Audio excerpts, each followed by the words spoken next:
Kia makes it easy for you to customize selections so you have quick access to your favorite features by creating shortcuts.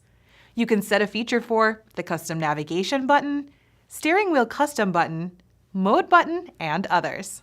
From the infotainment system home screen, press Setup, Buttons, and select the features you wish to set. The custom button on the navigation system allows you to choose from various features, like Bluetooth audio, driver assistance settings, phone, and more.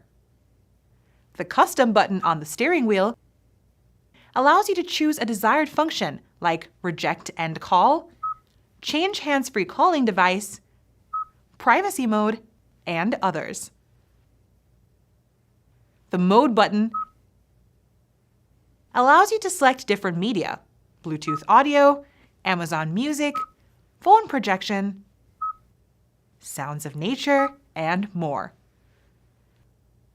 The up and down arrow buttons on the steering wheel can also be set to either switch between your favorite stations or channels, or to change a station or change the frequency.